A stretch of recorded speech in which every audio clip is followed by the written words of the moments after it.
It's November the 18th, 2020. It's a Wednesday morning.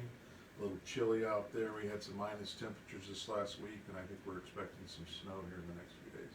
Come to you today for two reasons.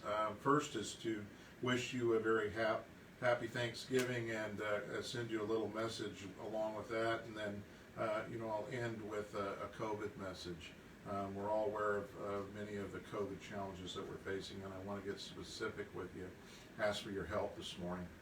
So I want to start out with, I thought in the last few days I've been thinking about sharing a few thoughts about things that I'm thankful for this year. And it's my hopes that you might take a few moments yourself to reflect and think about some of your own blessings in these times. 2020 has certainly been challenging, but there's many blessings there too. I hope you will consider to do that as well. First and foremost, I want to say that I'm thankful for my entire family and my close relatives. It's amazing. Just yesterday, my mother turned 92 years old. I'm thankful for my entire, for many of my friends, all my friends, and I'm also thankful for the team of professional individuals that I work with here at the Borough every day. In 2020, we'll all look back and reflect on it and remember, it will be remembered for the many challenges we've all experienced this last year, and I believe we were all better individuals for it. So I have a request. I ask us all to set our critical views aside for a moment. I know it's hard. We're all easily motivated by being critics, and I want to ask us all to set those views aside for a moment and give thanks to those you interface with every day. Make sure you do it this Thanksgiving season. I want to move on to a COVID message, and I'd like to say that we are done with COVID considerations for the most part, but we are not.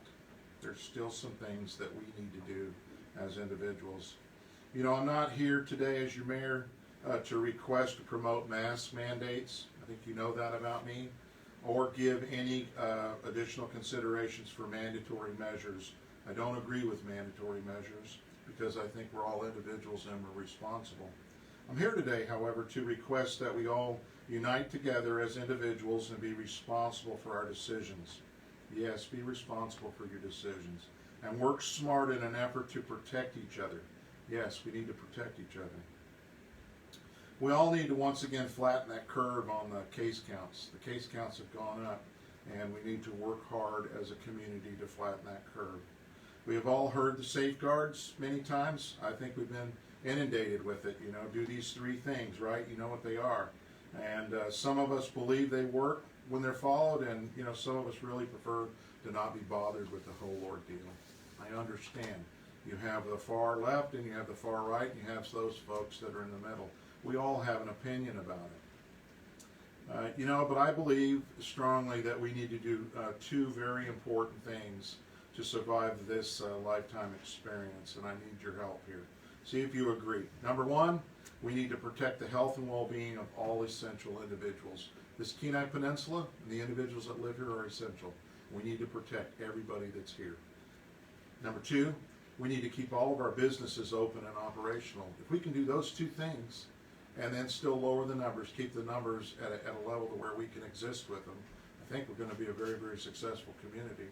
So how do we do this? And what I would say to each of you is we each need to demonstrate a willingness to follow the safeguards. You know what they are. I've said it before. You wash, you clean extensively, you stay 6 feet apart. If we could do that, just stay 6 feet apart, I think that we could have some success with the COVID numbers coming down. The other one was wear the mask. We've been asked to wear a mask. And I want to encourage you to wear a mask when you need to wear a mask. You know when you need to wear one. Put one in your pocket, carry it with you, and wear it when you need it. As case counts have risen in the last few weeks, I believe we're at a critical point. Many of our healthcare providers and government workers have been severely impacted by the COVID events. Quarantine times, this is the challenge here. This is the part I want you to understand. The quarantine times alone have prevented large number of employees at our hospitals and our borough facilities from reporting to work. This has created critical shortages in certain specialty disciplines. Look at our emergency responders. Look at our nurses. Look at our doctors. Listen, there's only so many of them, and if they can't respond, they can't serve you. They're home quarantining, they can't serve you, so we need them back at work. Equally important, here's one for you. Our school-age students would greatly appreciate all of us doing what we can to assist in lowering the numbers. They want to go back to school. They need an education. The way they go back to school, we lower the numbers, they get to go back to school. So here's what I want to kind of end with, is that, I'm not here today. I'm not here this morning trying to defend any federal, state, borough, and for that matter, any city government COVID policy decisions that have been made that have contributed to these situations or the challenges. We can all look at these situations and have some ideas about what's what. I'm not here to defend those this morning. I'm here simply to request that we all take the necessary individual measures to contribute towards flattening our numbers.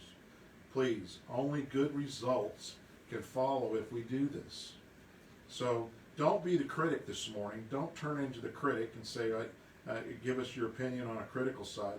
I'd rather hear a solution from you on how we can resolve this and do it in a successful way. So let's all be committed to working together to demonstrate that the peninsula is a great place to live, play, and work, and that we do understand the challenges and we will be successful. So I've said it, you've heard me say it before, failure is never ever should be an option for us, and I believe that with everybody participating we'll be successful. So with that, I want to wish you the very best. Be safe always, and during this holiday season, remember, let's be thankful for the freedoms and liberties that we do have, and let's protect them. Thank you.